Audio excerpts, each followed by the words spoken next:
Assalamualaikum warahmatullahi wabarakatuh. Saya Adil Baksamad Syah dari Afilince. Kali ini saya akan menjelaskan tentang neraca pembayaran.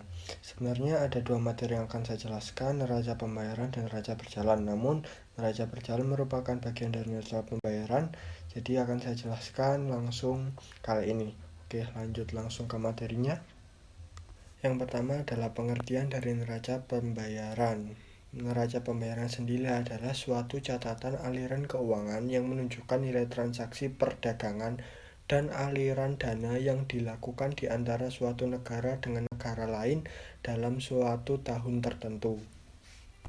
Neraca pembayaran sendiri terbagi menjadi dua. Yang pertama adalah neraca berjalan, yaitu neraca perdagangan atau neraca jasa. Transaksi berjalan adalah transaksi antar negara yang perubahan nilainya setiap saat atau setiap hari. Sedangkan transaksi kredit adalah transaksi yang menimbulkan tagihan atau menambah kekayaan seperti ekspor. Yang kedua adalah neraca modal, yaitu bagian dari perkiraan neraca pembayaran yang mencatat pembayaran atau penerimaan yang timbul dari impor dan ekspor modal keuangan jangka panjang dan jangka pendek. Selanjutnya ada macam-macam neraca pembayaran. Yang pertama adalah neraca pembayaran defisit. Neraca pembayaran defisit adalah neraca pembayaran yang menunjukkan jumlah transaksi pembayaran luar negeri atau transaksi debit lebih besar dibanding transaksi penerimaan dari luar negeri atau transaksi kredit. Yang kedua ada neraca pembayaran surplus. Neraca pembayaran surplus adalah neraca pembayaran yang menunjukkan transaksi debit lebih kecil. Yang ketiga adalah neraca pembayaran seimbang. Neraca pembayaran seimbang adalah neraca pembayaran yang menunjukkan transaksi debit sama dengan transaksi kredit. Selanjutnya ke fungsi neraca pembayaran. Yang pertama adalah alat bagi pemerintah untuk menentukan kebijakan moneter.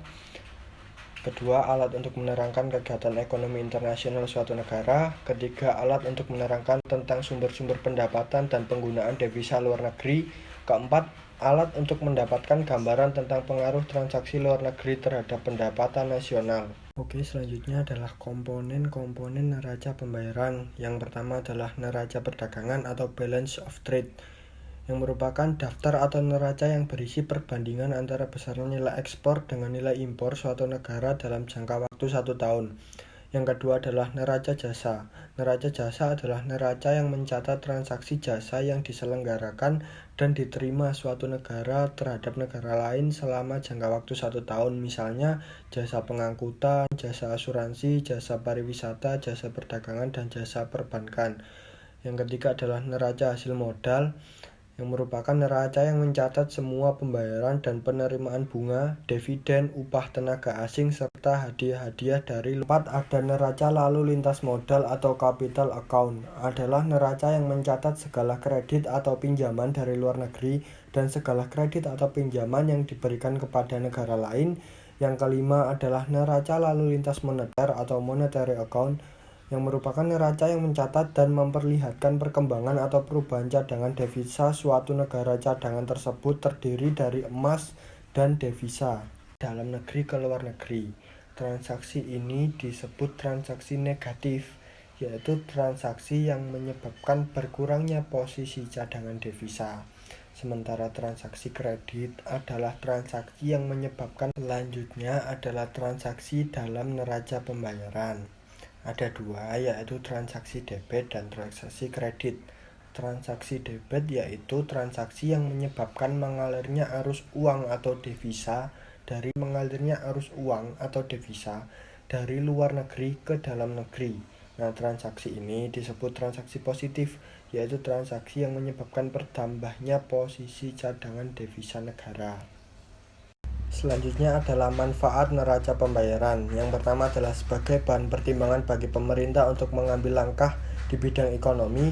Data yang akan dijadikan dasar bagi pemerintah untuk mengambil kebijakan di bidang ekonomi.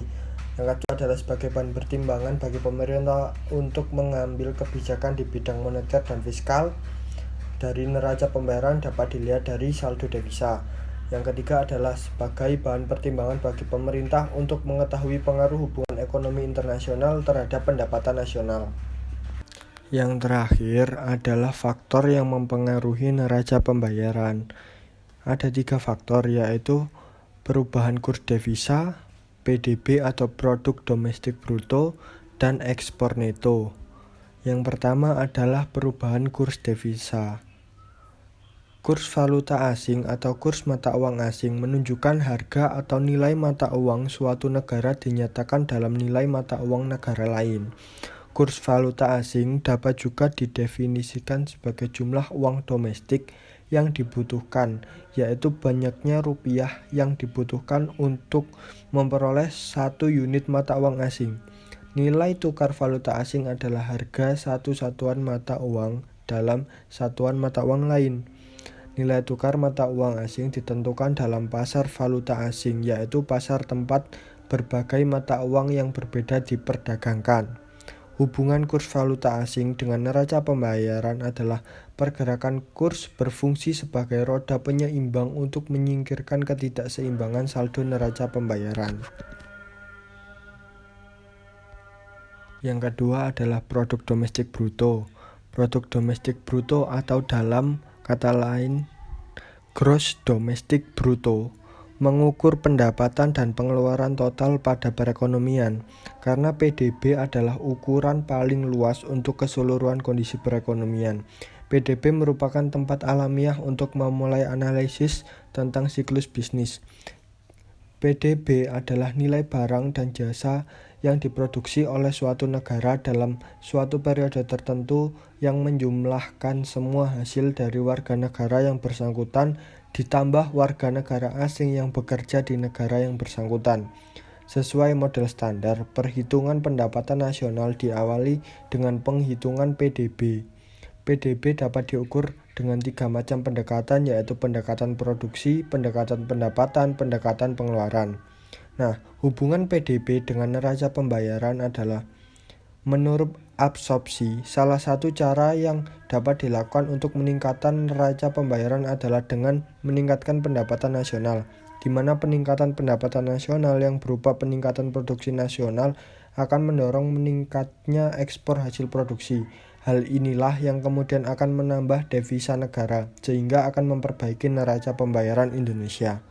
Yang ketiga ada ekspor neto. Ekspor neto atau net export sama dengan pembelian produk dalam negeri oleh negara asing atau ekspor, dikurangi pembelian produk luar negeri oleh warga negara atau impor.